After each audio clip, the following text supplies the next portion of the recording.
दिल्ली में फैला स्मॉग और फॉग आपके फेफड़ों को कैंसर का शिकार बना सकता है अगर आपने सावधानी नहीं बरती तो। आज दिल्ली एनसीआर और उत्तर प्रदेश के मौसम का हाल काफी ज्यादा बेहाल है।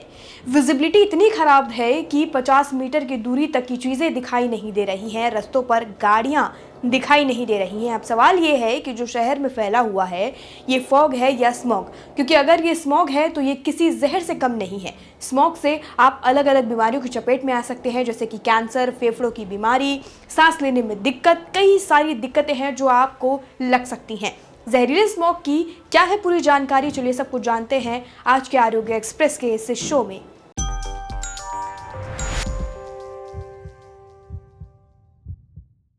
स्मॉग जो है वो कम टेम्परेचर में और ज़्यादा खतरनाक हो जाता है, और सर्दियों में कम टेम्परेचर होना एक आम बात है, तो जाहिर तौर पर स्मॉग बनना भी एक आम बात हो जाती है।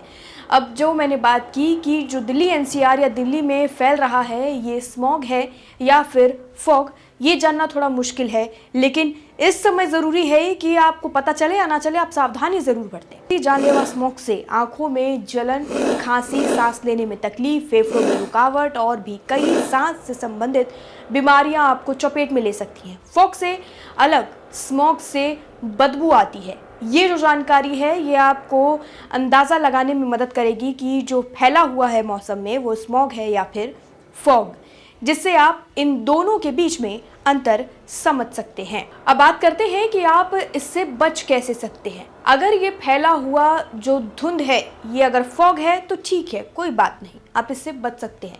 लेकिन क्या आप अंदाज़ा लगा सकते हैं ऐसी इंडस्ट्रियल जगह पर जहां पर हजारों लाखों गाड़ियां रास्ते पर दौड़ रही हैं वो फॉग ही होगा? बिल्कुल नहीं, उसमें पोल्यूशन और स्मॉग मिला हुआ होगा, इसमें जो है वो पॉइजन फैला ही हुआ है। जरूरी है सावधानी बरतना। कैसे? अपने घर को ऐसे व्यवस्थित करें कि धुआं या स्मॉग जो है वो आपके घर के अंदर ना आए। एयर प्यूरिफाइंग प्लांट्स ज़रूर लगाएं, जैसे कि नीम हो गया, तुलसी हो गई, अपने बालकनी में ये सब चीज़ें लगाकर ज़रूर रखें। बाकी एयर प्यूरिफाइंग प्लांट्स के बारे में आप डॉक्टर से जानकारी लेकर अपने घर में इसे प्लांट कर सकते हैं।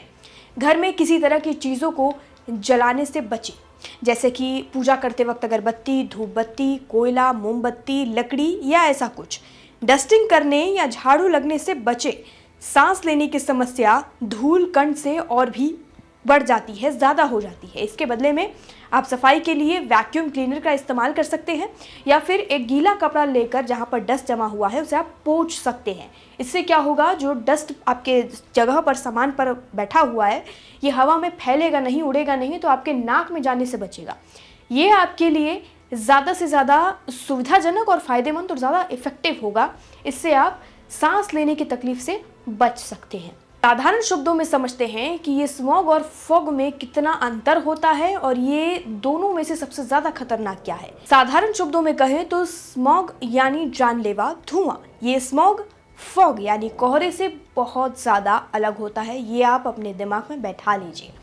जहां फॉग लोगों में सांस संबंधित साधारण समस्याएं पैदा करता है, वहीं स्मॉग फेफड़ों में कैंसर से जुड़े जहरीले तत्वों को डालने का काम करता है, जो कि इस एलिमेंट में मौजूद होता है। अगर आपकी बॉडी में एक बार चले जाए ये एलिमेंट, यानी कि जो स्मॉग है, अगर आप उसे सूंघ ले या फिर आप ज़्यादा सांस लेते, गहरी सांस ले बाहर जाके, तो इसका निकलना जो है वो बहुत ज़्यादा मुश्किल हो जाता है और समस्या बढ़ने के चांसेस जो हैं वो 70 से 80% बढ़ जाते हैं।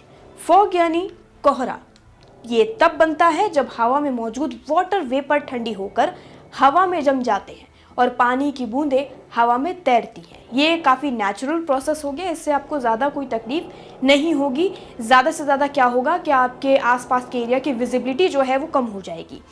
ये एक सफ़ेद चादर की तरह पूरी हवा को ढक देती है, जिसे सामान्य भाषा में फॉग यानी हिंदी में कहें तो कोहरा कहा जाता है। फॉग की वजह से विजिबिलिटी भी कम हो जाती है। अगर रास्ते पर गाड़ियां हैं और आप ड्राइविंग नहीं कर पा रहे हैं तो ऐसे समय में आप अपनी गाड़ी भी ना निकालें, सही रहेगा कि आप पब्लिक ट्रांसपोर्ट का इस्तेमाल करें। वहीं स्मॉग, फॉग और स्मोक यानी कोहरे और धुएं का कॉम्बिनेशन होता है स्मॉग। इसमें खतरनाक और जानलेवा गैसें जैसे कि सल्फर डाइऑक्साइड, बेंजीन भारी मात्रा में पाई जाती है, जो कि स्मोक बनाती है, फिर फॉग से रिएक्शन करके केमिकल कंपाउंड बनाती है जिससे स्मॉग बनता है। इस तरह के स्मॉग बनाने वाले ज़्यादातर कंपाउंड फैक्ट्रियों से निकलने वाला धुआं, फसलों और पराली को जलाने से और ऐसे कई पावर प्लांट से आते हैं जहां से खतरनाक गैसें नियमित रूप से इस्तेमाल होती हैं और रिलीज की जाती हैं। साथ ही ये पोल्यूशन को भी अपने अंदर सोख कर लेती है और उसकी भी जो गंध है वो स्मॉग में मौजूद होती है। जहां फॉग सफ़ेद रंग का होता है, वहीं वैसी हवा जिसका रंग ग्रे होता है उसे वैज्ञानिकों ने स्मॉग का नाम दिया है, क्योंकि ये फॉग नहीं है, ये स्मॉग है। फॉग जहां हमेशा नीचे की ओर जाता है, वहीं जो स्मॉग है वो हवा में ही तैरता रहता है और जहरीले कण को ट्रांसफ़र करता रहता है, जिसे हम सांस लेते हैं। वो सांस के ज़रिए हमारे शरीर में जाता है और कैंसर जैसी बीमारियों को पैदा करने का काम करता है।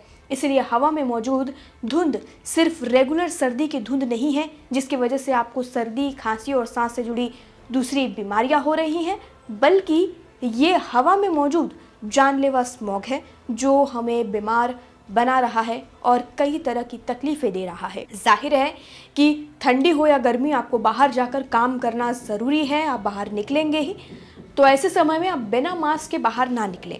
आप नहीं समझ सकते तुरंत कि स्मॉग है या फॉग है, तो ज़रूरी है कि आप पहले से ही प्रोटेक्शन लेकर अपने घर से निकलें, मास्क लगाएं, अपने चेहरे को किसी भी कपड़े से ढक कर रखें ताकि आप इन समस्याओं से खुद को बचा सकें। साथ ही घर पर रहकर जो समाधान दिए गए हैं उनका पालन ज़रूर करें ताकि ऐसे सिचुएशन में आप अपने आप को कई तरह की बीमारियों से बचा सकें। खासकर कैंसर जैसी बड़ी बीमारी आप तक नहीं पहुंच सकती अगर आप इन चीज़ों को फॉलो करते हैं तो। बाकी हेल्थ से जुड़ी और बाकी खबरों के लिए, अपडेट्स के लिए जुड़े रहिए और देखते रहिए लोकमत हिंदी।